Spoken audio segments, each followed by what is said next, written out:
누가복음 1장 67절에서 80절의 말씀입니다. 누가복음 1장 67절에서 80절입니다. 제가 가진 성경책으로는 88페이지에 있습니다.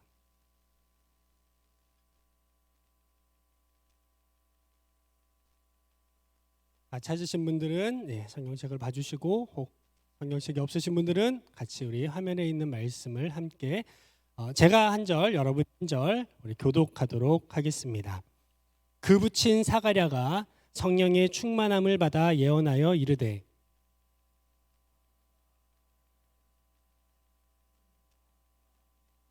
우리를 위하여 구원의 뿔을 그 종 다윗의 집에 일으키셨으니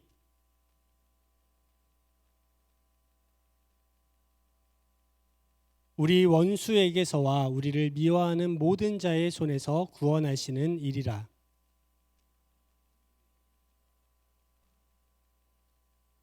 곧 우리 조상 아브라함에게 하신 맹세라.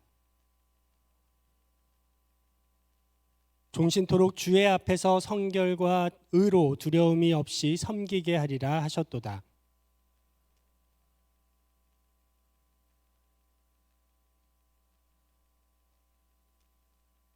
주의 백성에게 그 죄사함으로 말미암는 구원을 알게 하리니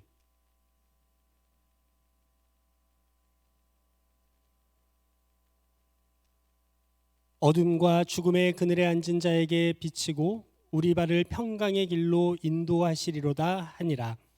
아이가 자라며 심령이 강하여지며 이스라엘에게 나타나는 날까지 빈들에 있으니라. 아멘. 네, 반갑습니다. 오늘은 대림절 세 번째 주일입니다. 우리 가까이 있는 분들이라도 우리 인사할까요? 얼굴이라도 쳐다봐 주시고, 한번 이렇게 반갑습니다. 대림절 세 번째 주일, 주님도 기다렸고 당신도 기다렸습니다. 보고 싶었습니다. 이런 눈빛 한번 우리 서로 함께 나눴으면 좋겠습니다. 적이 아닙니다. 여기 있는 사람들은 믿음의 형제요 자매입니다.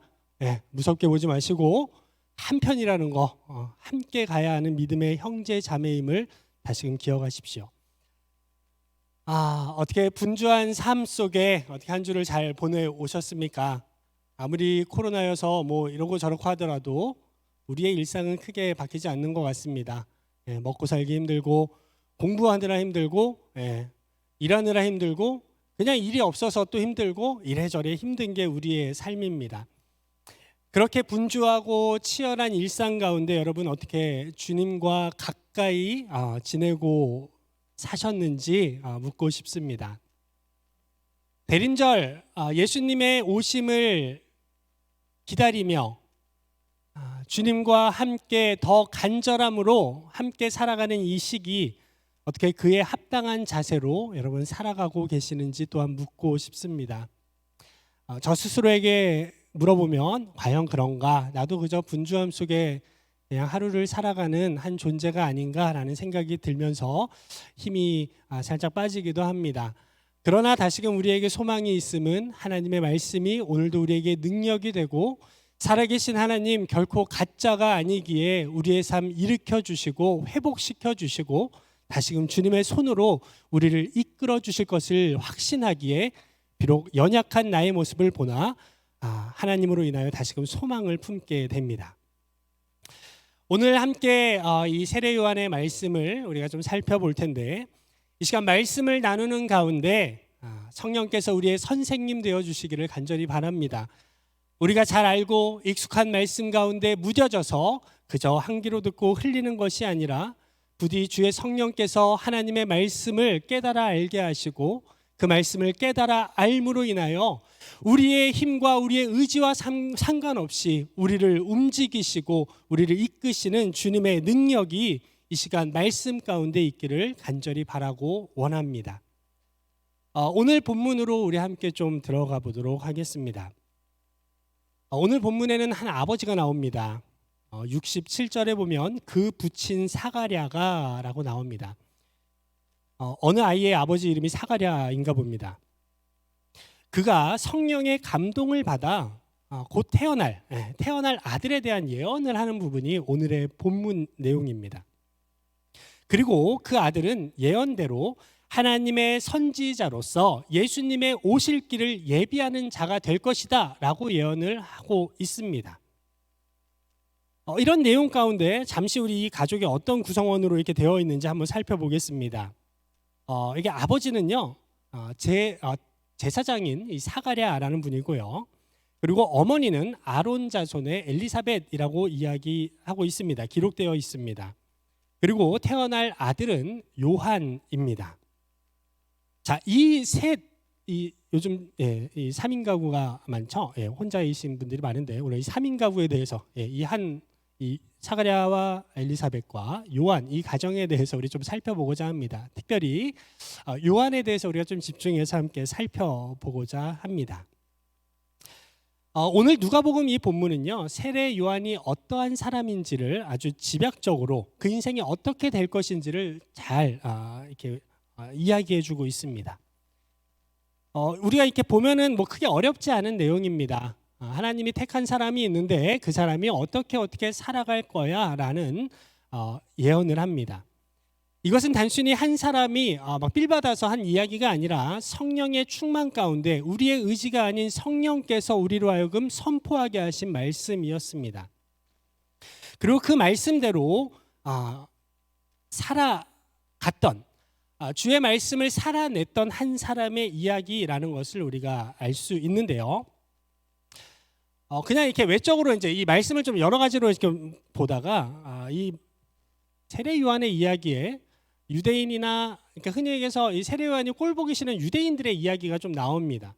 그래서 이 말씀을 보면서 하나님께서 허락하신 사명대로 살아가는 사람의 관점과 그 관점이 아닌 세상의 관점으로 세례 요한을 바라볼 때 어떠한 차이가 있는가를 좀 보면서 오늘의 말씀을 좀 이렇게 함께 보았으면 좋겠습니다. 여러분, 이 세례 요한은 누구를 위하여 길을 예비하고 준비하는 사람입니까? 누구를 위하여서 길을 예비하고 준비하죠? 네, 아무도 모르는 것 같습니다. 저만 아는 것 같아서 다행입니다. 예수님이 오실 길을 준비하기 위하여 태어났고 그것을 행하는 자였습니다. 요즘 그냥 관점으로 제 그냥 인간적인 관점으로 봤을 때는 이 정도면 여러분 전참시 여러분 아시죠? 매니저들 나와서 이렇게 스타 되는 프로그램.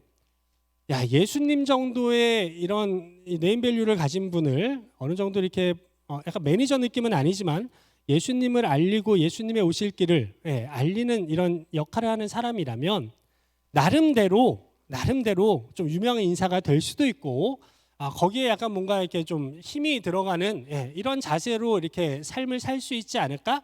그런 사람이 아닐까라고 좀 단편적으로 생각을 해보았습니다. 과연 그러했을까요? 네. 제가 만약에 여기 유명하신 분들이 누가 있는지 모르겠지만 여기 유명한 분이 누가 있을까요? 안 보입니다. 어떤 유명한 분을 이렇게 제가 알고 내가 그 사람하고 같이 일을 한다라고 했을 때 우리는 쉽게 어깨에 이렇게 막 힘들어가고 목에 힘들어가고 하지 않습니까? 과연 그러한 우리의 연약함과 달리 세례 요한은 어떠했을까 함께 좀 살펴보고 싶습니다. 주님의 오실 길을 예비하는데 저 같으면 뽕이 들어가서 이 길을 준비하다가 나도 홍보하고 예수님도 홍보했을 텐데 세례 요한은 어떠했을까요? 자신이 예수님의 후광을 받아서 더 빛날 수도 있었을 텐데 참 놀랍게도 성경에는 그렇지 않은 참 대림절에 걸맞는 한 사람이 이런 사람이구나라는 것을 우리에게 보여주고 있습니다. 누가복음 3장 2절에서 4절의 말씀입니다.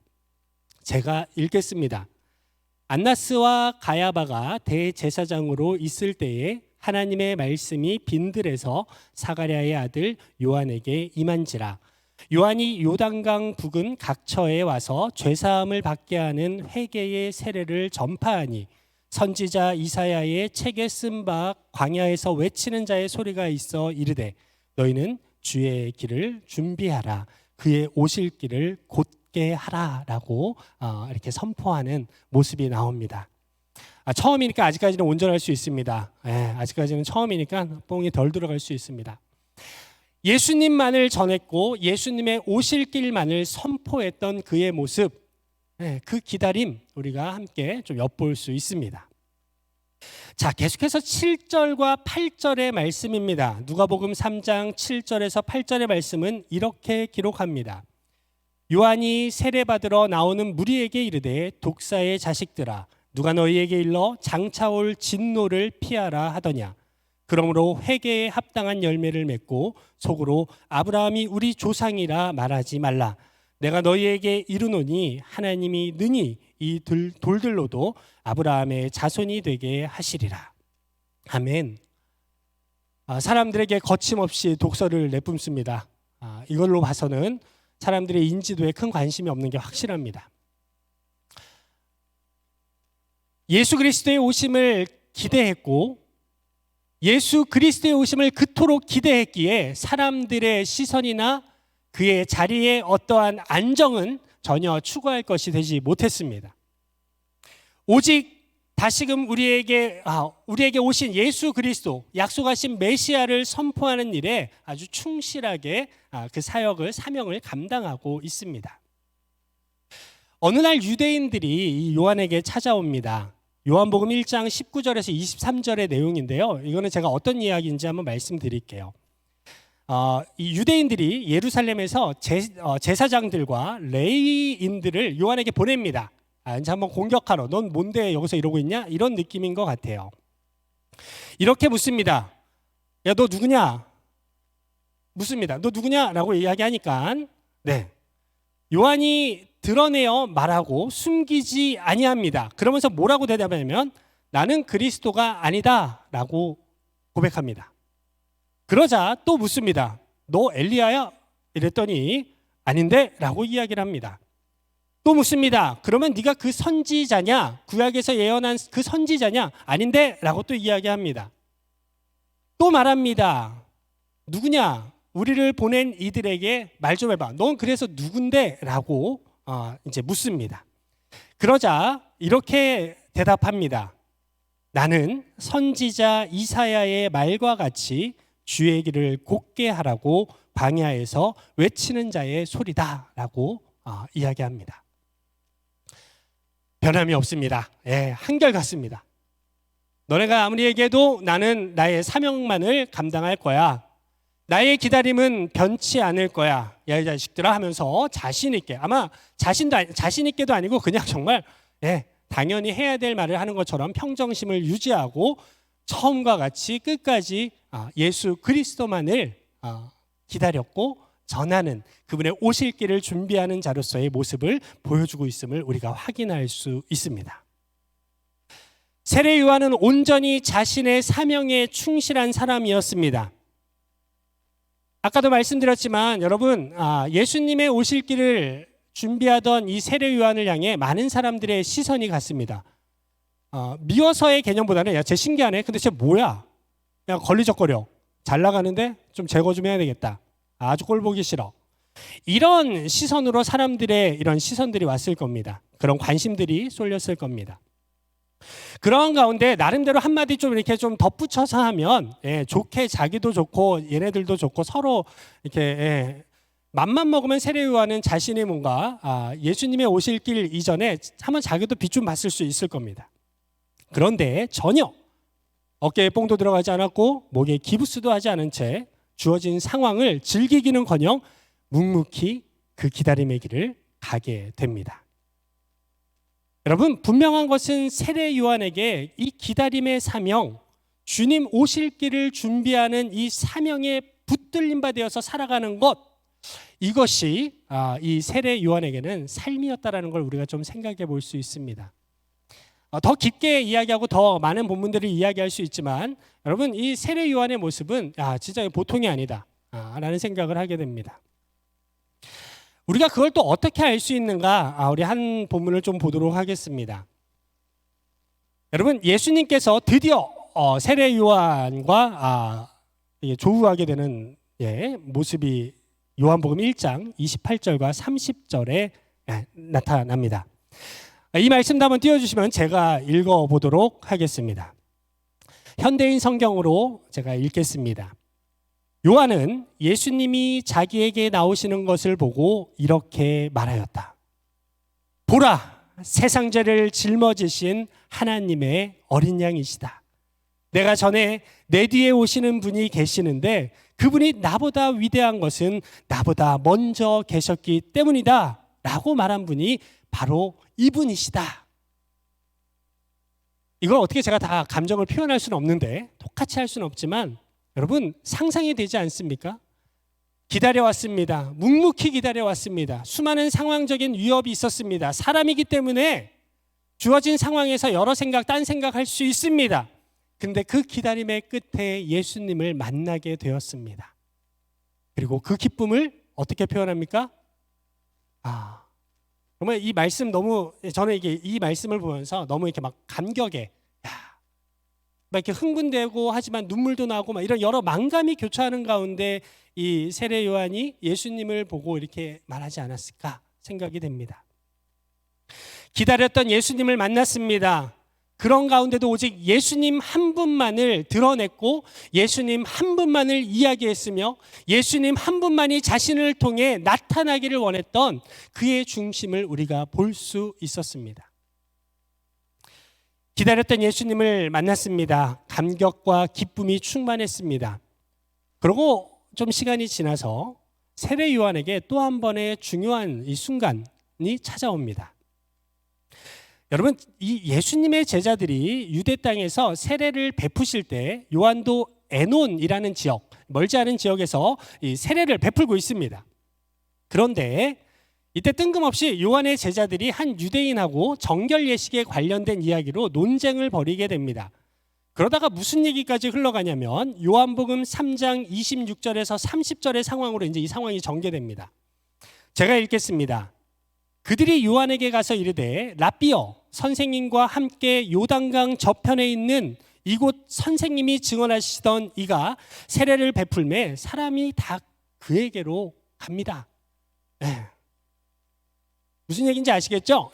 또 한 번의 중요한 상황이 왔습니다. 와, 그동안 나한테 왔던 사람들이 예수님 오시니까 절로 가네. 그러니까 세상의 관점으로는 요한에게 이야기해 주는 겁니다. 와, 자리 다 뺏기겠어. 이러다가 인지도 다 깎여. 큰일 났어. 비상사태야. 이런 이야기를 해주는 겁니다.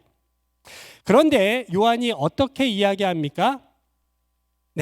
27절에 보면 요한이 대답하여 이르되 만일 하늘에서 주신 바 아니면 사람이 아무것도 받을 수 없느니라. 내가 말한 바 나는 그리스도가 아니요 그의 앞에 보내심을 받은 자라고 한 것을 증언할 자는 너희니라. 신부를 취하는 자는 신랑이나 서서 신랑의 음성을 듣는 친구가 크게 기뻐하나니 나는 이러한 기쁨으로 충만하였노라.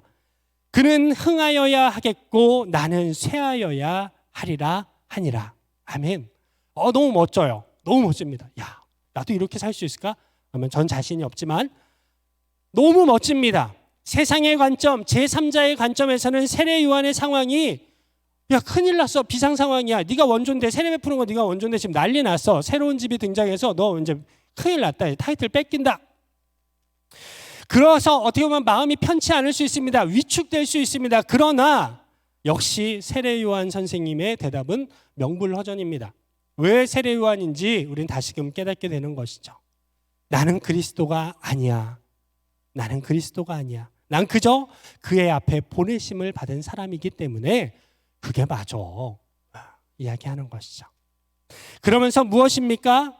그저 그냥 나는 들러리로서 그 기쁨, 그 즐거움 함께 누리면 난 됐어. 그걸로 만족해. 그러면서 30절은 뭐예요? 그는 흥하여야 하겠고 나는 쇠하는 것이 맞아 라고 이야기합니다. 정말 빛나야 할 존재는 자신이 아니라 나를 통해 그리스도, 그분이 드러날 수 있다면 나의 기다림의 이 끝은 그거면 돼. 난 그걸 위해 기다렸어.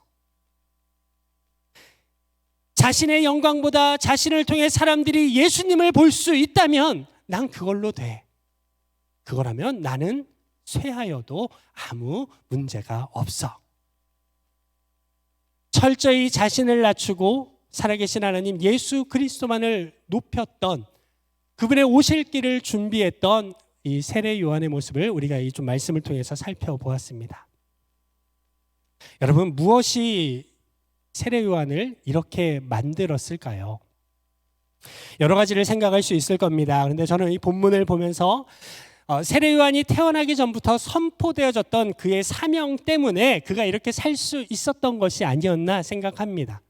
하나님의 특별한 예정하심과 성령의 이끄심 가운데 살아갔던 사람, 그러한 삶이 이 세례 요한을 이렇게 만들지 않았나.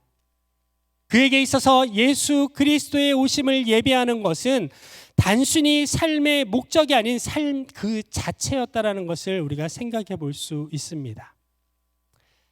여러분, 주님의 오심을 기다리며 그분의 오실 길을 준비했던 그 사명, 우리에게도 동일하게 주어진 사명이 아닌가 싶습니다. 하늘에 올리우신 그대로 다시 오실 것을 약속하신 그 예수 그리스도, 우리에게 맡겨진 사명도 동일하지 않습니까?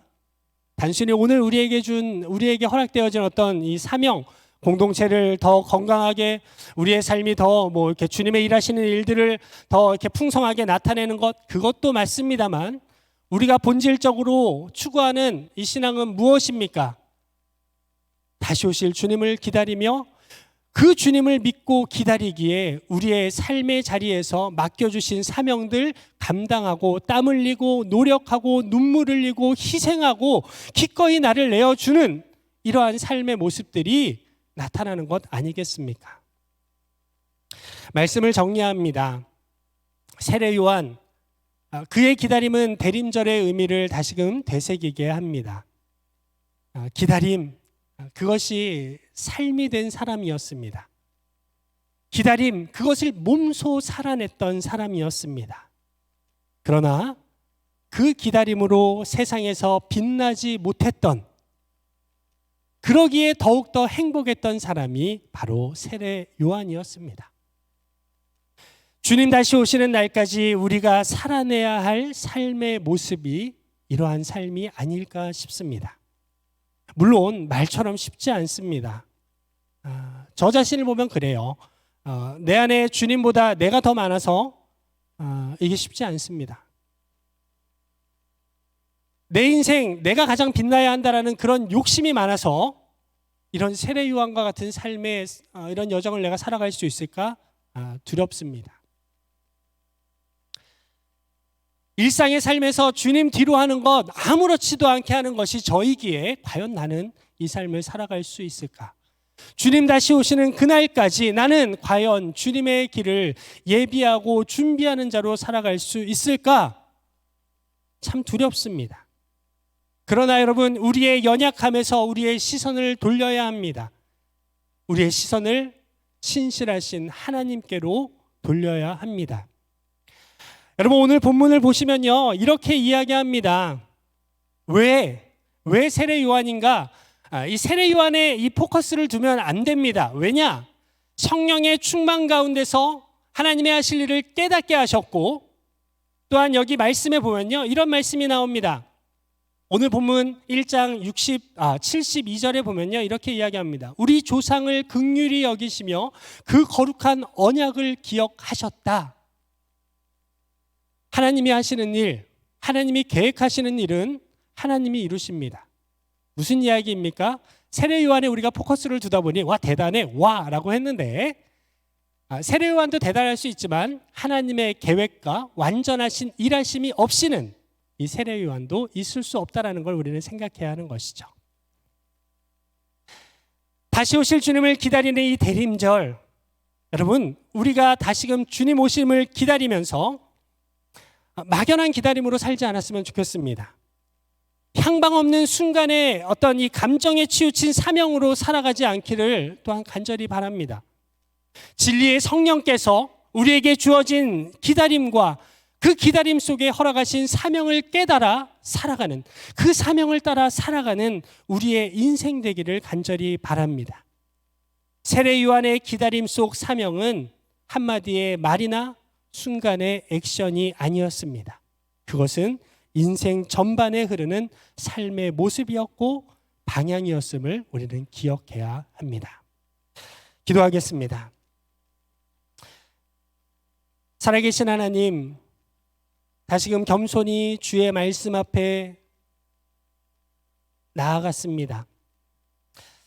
우리의 힘으로는 할 수 없고 우리의 능력으로는 어떻게 이렇게 주님 원하시는 대로 살 수 있을까? 우리의 연약함을 보게 되기도 합니다. 하나님, 다시 오시는 주님을 기다리는 우리에게 믿음 주시고 용기 주시고 성령의 충만 주시고 성령의 인도하심을 허락하여 주셔서 우리가 살아가는 인생으로 오직 주님 오실 길을 예비하는 자로 주님의 순결한 신부로 살아갈 수 있도록 우리에게 힘과 능력을 더하여 주옵소서. 하나님의 완전하신 계획이 있기에 우리가 그 계획 가운데 오직 주님의 일하시는 도구 되기를 원합니다. 하나님, 우리를 사용하여 주시고 우리를 통하여 예수 그리스도의 참 진리 되시고 생명 되심이 이 어두운 세상 가운데 인정되어질 수 있도록 주님 우리를 사용하여 주옵소서. 오늘도 우리의 능력, 우리의 생명 되시고 우리의 소망 되시는 예수 그리스도의 이름으로 기도드립니다. 아멘.